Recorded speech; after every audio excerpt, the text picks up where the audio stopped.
So ayan for today's video or vlog or TikTok or whatever. So abangan nyo kung saan po kami pupunta sa panibagong araw naman namin ngayon. So ayan guys, nakasakay na po kami ng motorcycle guys. Papunta na po kami kung saan wala sila guys. So ayan, come on, vamonos. Everybody, let's go. Come on, let's get to it. I know that we can do it. So ito po yung sasakyan namin.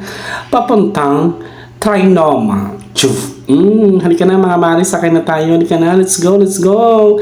Premium Port. Ayan. So, ayan dito yung mga kumari ko at kumpari ko. So, ayan. So, dito ako sa kabila part. May katabi akong bibi boy. Kuya, pag lumingon ka, akin ka. Lingon ka na. Ayaw niya. So, ayan. Ilang singgudo na lang po. Lalabas na po kami. Ay, aalis na pala. Ba yan? Minsan nagkakamali talaga tayo. Parang love life lang. Nagkakamali minsan. O, diba?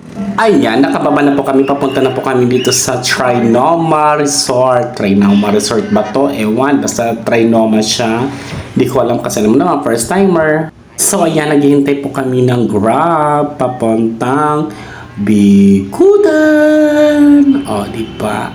Ayan na. Come on, let's go. Let's go, let's go. Pasok, Mike! So, ayan, pumasok na kumari. Ako naman ang papasok. Hindi pa ako magpapaiwan kasi hindi pa ko po alam pasikot-sikot dito sa Maynila. Kasama ko si driver. Let's go! Trinoma, Trinoma. I'm coming home to Bikutan. I'm coming home to Bikutan.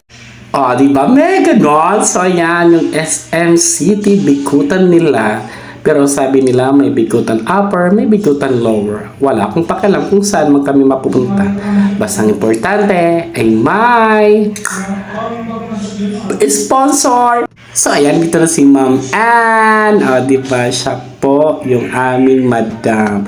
Pero ayaw niya magpatawag ng madam. Ganyan talaga pag mamayayaman. Ayaw nila magtawag sila ng madam. Gusto nila yung true name lang. And of course, nandito po kami ngayon sa Maldives Staycation Resort siya. Ang ganda pagpasok mo, o diba? Parang, ganda. Diba? Ganda yun.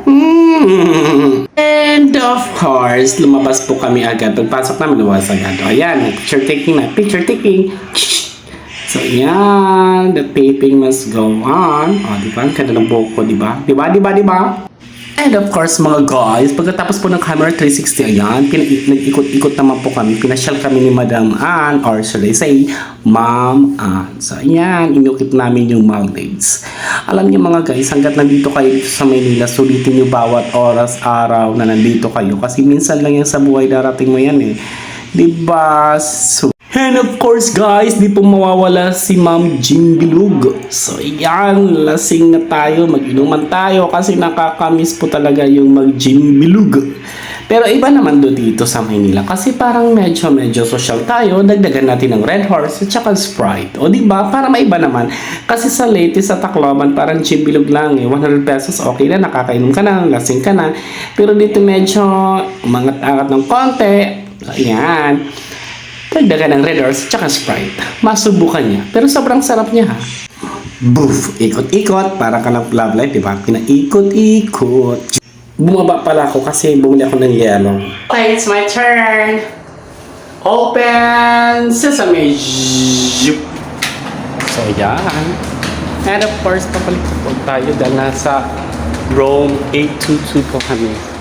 Doon po kami sa dulo. So, lapit kami sa part set. And katukin lang. Do you wanna build a snowman? Okay. Tara, kaibigan, pasok. So, ayan, boof. Let's start our new generation of Jim Vlog. Guys, so ayan, habang po nagtatagan, nanonood po kami ng One Piece kasi bagong labas po yung One Piece. So, kailangan natin manood sa mga viral sensation kasi parang patok yung One Piece ngayon dito sa Maynila eh. Kaya hindi tayo magpapahuli kasi nasa Maynila tayo mga mare. Poof. Hi! So, that is our first stay and staycation in Bikutan. So, ayan. So, tomorrow is another day. So, bukas naman po tayo para panibagong araw at panibagong katarantaduhan na gagawin namin bukas kasi maliligo po kami ng dagat. So, bye mga mare, bye mga bata. Hanggang sa susunod nating pagkikita. Paalam! See you next round!